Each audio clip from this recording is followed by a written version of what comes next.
ಶ್ರಾವಣ ಮಾಸದ ಶುಕ್ಲ ಪಕ್ಷದ ಪಂಚಮಿ ದಿನವನ್ನು ನಾಗರ ಪಂಚಮಿ ಎಂದು ಆಚರಿಸುತ್ತೇವೆ. ನಾಗರ ಪಂಚಮಿಗೆ ಪುರಾಣ, ಜನಪದ ಕಥೆಗಳೂ ಇವೆ. ಪುರಾಣದಲ್ಲಿ ಭೂಮಿಯು ಆದಿಶೇಷನ ಹೆಡೆಯ ಮೇಲೆ ಇರುವುದು.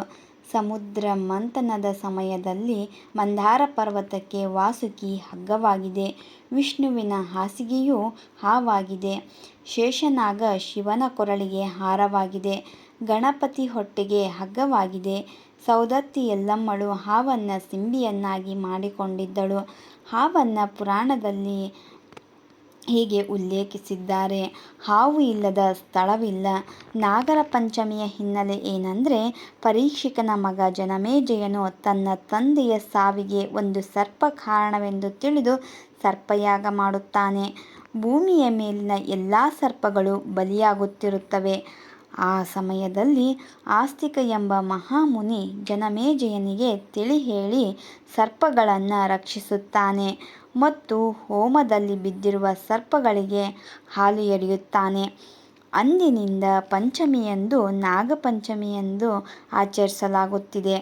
ಭಾಗವತದಲ್ಲಿ ಬಾಲಕೃಷ್ಣನು ಯಮುನಾ ನದಿಯ ದಡದಲ್ಲಿ ಆಟವಾಡುತ್ತಿದ್ದಾಗ ಆ ನದಿಯಲ್ಲಿ ಕಾಲಿಯ ಎಂಬ ವಿಷಸರ್ಪವನ್ನು ಕಂಡು ಬಾಲಕೃಷ್ಣನು ಸರ್ಪದ ಹೆಡೆಯ ಮೇಲೆ ನೃತ್ಯ ಮಾಡಿ ಆ ಸರ್ಪವನ್ನು ಸಂಹಾರ ಮಾಡಿದ.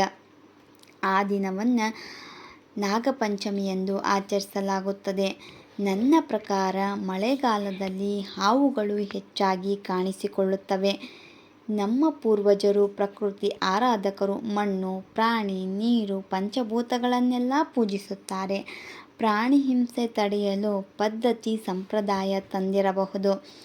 ನಾಗರ ಪಂಚಮಿಯು ಅಣ್ಣ ತಂಗಿಯರ ಹಬ್ಬ, ಹೆಣ್ಣು ಮಕ್ಕಳ ಹಬ್ಬ. ಅದಕ್ಕೆ ಜನಪದರು ಪಂಚಮಿ ಹಬ್ಬ ಪಂಚಮಿ ಹಬ್ಬ ಉಳಿದಾವ ದಿನ ನಾಕ, ಅಣ್ಣ ಬರಲಿಲ್ಲ ಯಾಕೋ ಕರಿಯಾಕ ಅಂತ ಹೇಳಿದ್ದಾರೆ.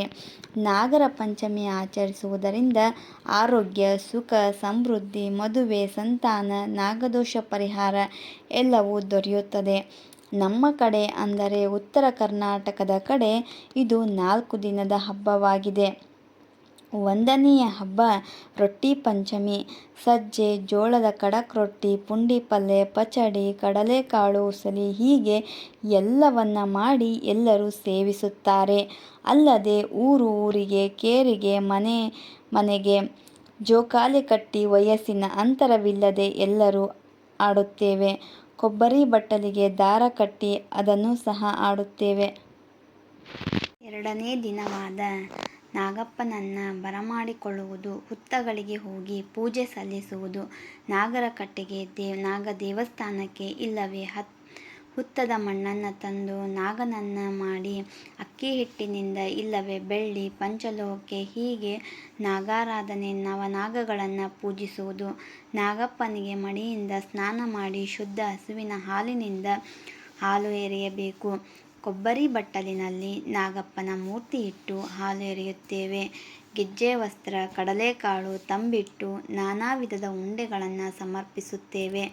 ಬಸವಣ್ಣನವರು ತಮ್ಮ ವಚನದಲ್ಲಿ ಕಲ್ಲು ನಾಗರ ಕಂಡರೆ ಹಾಲನೆರೆಯುವರು, ದಿಟನಾಗರ ಕಂಡರೆ ಕೊಲ್ಲೆಂಬೆನ್ನುವರು ಅಂತ ಹೇಳಿದ್ದಾರೆ.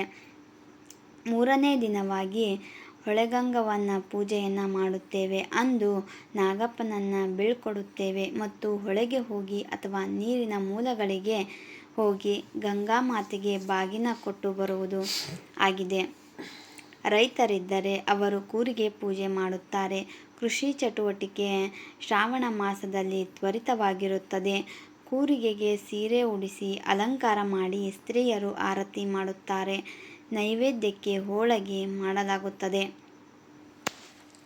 ಇನ್ನು 4ನೇ ದಿನವಾಗಿ ತುಂಬ ವಿಶೇಷವಾದದ್ದು ಕರೆ ಕಟ್ಟಂಬಲಿ. ಅಂದು ಎಣ್ಣೆಯಲ್ಲಿ ಏನಾದರೂ ಕರೆದು ತಿನ್ನುತ್ತಾರೆ. ಶ್ರಾವಣದಲ್ಲಿ ಈ ದಿನ ಬಹಳ ಮಹತ್ವದ್ದು. ನಿಂತು ಹೋದ ಎಲ್ಲ ಶುಭ ಕಾರ್ಯವನ್ನು ಈ ದಿನ ಮಾಡಬಹುದು.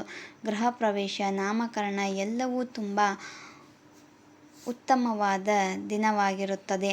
ಒಟ್ಟಾರೆ ನಾಗರ ಪಂಚಮಿ ಎಲ್ಲರಿಗೂ ಸಂಭ್ರಮವನ್ನುಂಟು ಮಾಡುವ ಧಾರ್ಮಿಕ ಹಬ್ಬವಾಗಿದೆ. ಮಹಿಳೆಯರು ಚಂದವಾದ ಸುಂದರವಾದ ರಂಗೋಲಿಗಳನ್ನು ಹಾಕಿ ಸರ್ಪವನ್ನು ವೈಭವೀಕರಿಸುತ್ತಾರೆ. Please like, share, subscribe. ಧನ್ಯವಾದಗಳು.